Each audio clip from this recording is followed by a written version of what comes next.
आज हमारे देश का लोकतंत्र खतरे में है। हमारे संविधान को बदलने का षड्यंत्र रचा रहा है। हमारा देश पिछले 10 साल से एक ऐसी सरकार के हवाले है जिसने बेरोजगारी, महंगाई, आर्थिक संकट, असमानता और अत्याचार को बढ़ावा देने में कोई कसर नहीं छोड़ी है। मोदी जी खुद को महान मानकर देश और लोकतंत्र की मर्यादा का चिढ़ारण कर रहे हैं। विपक्षी नेताओं को डराने, धमकाने, भाजपा में शामिल कराने के लिए तरह तरह की हथकंडे अपनाए जा रहे हैं। भाइयों और बहनों, वीरों और देशभक्तों के इस महान प्रदेश के प्रतिनिधि के तौर पर इस कार्यक्रम में आज आप सबके बीच आकर मुझे अपार गर्व हो रहा है। साथियों, कभी हमारे महान पूर्वजों ने अपने कठिन संघर्ष के बलबूते पराधीनता के घोर अंधेरे में देश की स्वाधीनता के सूर्य को खोजा और पाया था। इतने वर्षों बाद वह महान ज्योति कुछ मध्यम पड़ गई है। चारों ओर अन्याय का अंधकार बढ़ा है। हम सभी का संकल्प होना चाहिए कि हम इसके खिलाफ लड़ेंगे, न्याय की रोशनी हो जाएंगे।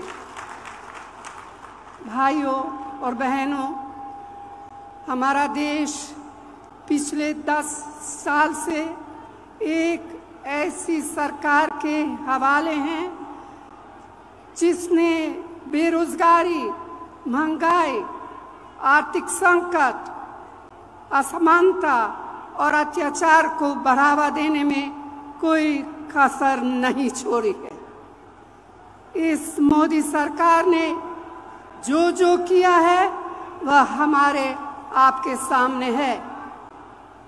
इसीलिए यह समय हताशा से भरा हुआ है, लेकिन जान लीजिए कि हताशा के साथ ही उम्मीद का भी जन्म होता है।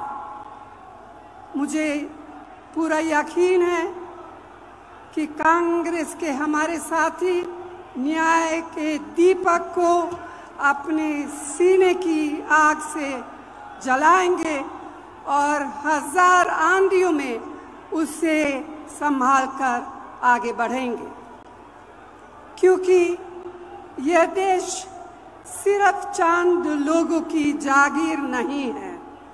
यह देश हम सब का है। इसे हमारे पुरखों ने अपने खून से सींचा है। इसकी हवाओं में हमारी माँ बहनों के पसीना का नमक है।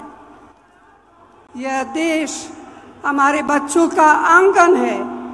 इस देश के मासूम बच्चों से उनके हिस्से का न्याय छीना नहीं जा सकता। भाई और बहनों, देश के ऊपर हो जाने की बात सपने में भी नहीं सोची जा सकती। क्या कोई देश से बड़ा कोई हो सकता है? जो ऐसा सोचता है, देश की जनता, मेरी प्यारी बहनें, नौजवान, किसान, मजदूर, आदिवासी उसे सबक सिखा देते हैं। दुर्भाग्य से आज हमारे देश में ऐसे नेता सत्ता में विराजमान हैं। मोदी जी खुद को महान मानकर देश और लोकतंत्र की मर्यादा का चिढ़ारण कर रहे हैं। विपक्षी नेताओं को डराने, धमकाने, भाजपा में शामिल कराने के लिए तरह तरह के हथकंडे अपनाए जा रहे हैं। तो भाइयों और बहनों, आज हमारे देश का लोकतंत्र खतरे में है।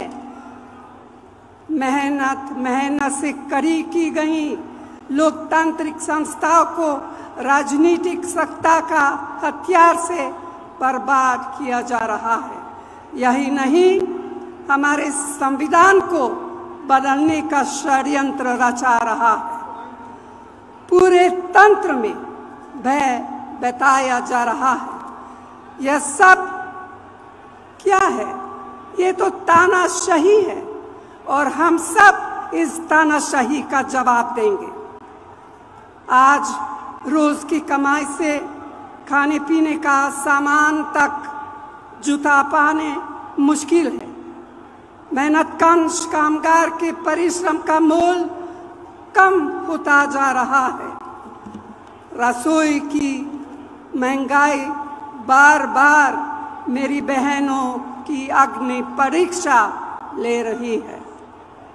किसानों और मध्यम वर्गीय परिवारों के बच्चियां बेरोजगार हैं। गरीब जितना जोर लगा ले, उसके पास शक्ति, सफलता और रोशनी पहुंच नहीं पा रही है। साथियों, आज देश महान जनता का आपकी जागरूकता का रास्ता देख रहा है। इसीलिए भारतीय राष्ट्रीय कांग्रेस ने अपने न्याय घोषणा पत्र को 5 हिस्सों में बांटा है, जिसका लोकार्पण अभी अभी हुआ। तो भाइयों और बहनों, मुझे पूरा विश्वास है कि कांग्रेस के बहादुर और मेहनती साथी अपने फर्ज निभाते हुए इसके एक एक संकल्प को, एक एक गारंटी को देश के कोने कोने तक पहुंचाने में कोई कोर कसर नहीं छोड़ेंगे। आप सबको यहाँ आने के लिए दिल से बहुत बहुत धन्यवाद। जय हिंद। नेशनल दस्तक की आपसे गुजारिश है कि अगर इसको बचाना चाहते हैं तो नेशनल दस्तक को सब्सक्राइब करने के लिए रेड कलर के सब्सक्राइब बटन को दबाएं, फिर बेल आइकन की घंटी दबाएं। नेशनल दस्तक को बचाने के लिए बहुत जरूरी है कि हर खबर को शेयर करें, लाइक करें, कमेंट जरूर करें।